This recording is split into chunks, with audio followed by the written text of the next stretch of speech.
दिल्ली में CM face को लेकर बड़ी खबर सामने आ रही है। मीडिया रिपोर्ट्स में दावा किया जा रहा है कि स्मृति ईरानी को दिल्ली के सीएम की जिम्मेदारी दी जा सकती है। यही नहीं, दावा तो ये भी किया जा रहा है कि 14 फरवरी तक उनके नाम का ऐलान भी हो सकता है। इससे पहले 9 फरवरी को बीजेपी के राष्ट्रीय अध्यक्ष जेपी नड्डा से प्रवेश वर्मा, आशीष सूद और मनजिंदर सिंह सिरसा ने मुलाकात की थी।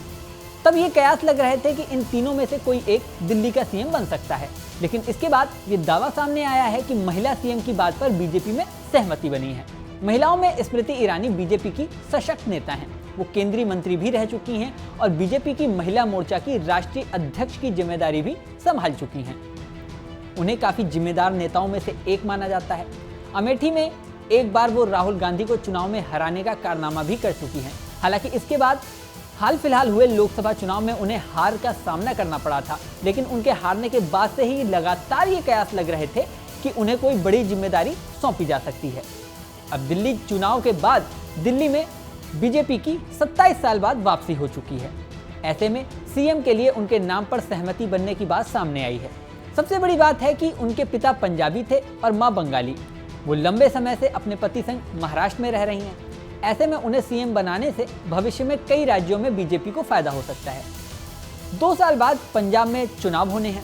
ऐसे में उनके पिता का पंजाबी मूल का होना बीजेपी को फायदा दिला सकता है। पश्चिम बंगाल में भी भविष्य में भावनात्मक जुड़ाव बनाया जा सकता है, क्योंकि स्मृति ईरानी की मां बंगाली थी।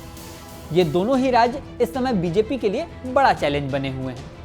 साथ ही महिलाओं के बीच में भी एक बड़ा मैसेज जाएगा। बीजेपी लगातार महिलाओं के लिए कई स्कीम लाकर महिला वोटरों को लुभाने की कोशिश करती रही है। महिलाओं के लिए 33% आरक्षण का बिल भी पास कराया जा चुका है। ऐसे में महिला सीएम बनाकर महिला वर्ग को लुभाने की एक और बड़ी कोशिश हो सकती है।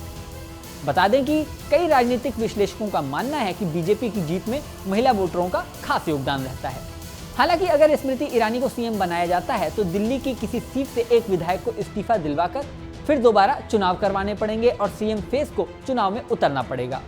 वैसे तो दिल्ली में बीजेपी ने 48 सीटों पर जीत दर्ज की है। ऐसे में बीजेपी के लिए यह काम मुश्किल नहीं होने वाला। बेशक स्मृति के नाम पर मुहर लगने की खबर आ रही है, लेकिन जब तक फाइनल ऐलान नहीं हो जाता तब तक कुछ भी कह पाना मुश्किल है। महिला चेहरों में बीजेपी में कई कैंडिडेट हैं जो सीएम पद की रेस में माने जा रहे हैं। इसमें बांसुरी स्वराज और मीनाक्षी लेखी का भी नाम शामिल है। बांसुरी स्वराज इस समय दिल्ली में सांसद हैं और वो सुप्रीम कोर्ट की वरिष्ठ वकील भी हैं। इसके अलावा मीनाक्षी लेखी भी पूर्व सांसद हैं और दिल्ली में बीजेपी की सीनियर नेताओं में उनका नाम शुमार है।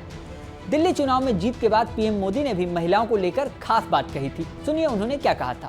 देश की नारी शक्ति का आशीर्वाद हमारा सबसे बड़ा रक्षा कवच है।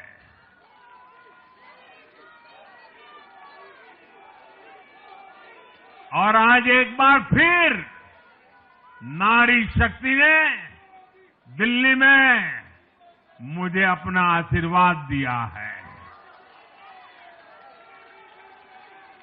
चाहे उड़ीसा हो, महाराष्ट्र हो या हरियाणा हो, हमने हर राज्य में नारी शक्ति से किए हर वादे को पूरा किया है।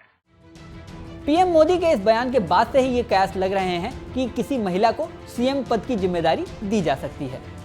हालांकि बीजेपी के बारे में ये बात बहुत ही फेमस है कि वो अचानक से चौंकाने वाले फैसले कर लेती है। पिछले कई राज्यों के चुनाव में सीएम फेस को लेकर ये बात देखने को मिली है। इस बार भी कयास है कि क्या जो ये अनुमान लगाए जा रहे हैं या जो मीडिया रिपोर्ट्स के हवाले से दावा किया जा रहा है वो सही साबित होगा या अचानक से कोई नया नाम सामने आएगा।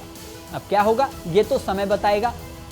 आप ऐसी ही नई नई वीडियोस के लिए और ताजा अपडेट्स के लिए बने रहिए न्यूज नेशन के डिजिटल प्लेटफॉर्म पर। न्यूज नेशन अब व्हाट्सएप पर खबरों की ताजा अपडेट के लिए न्यूज नेशन के इस QR कोड को स्कैन करें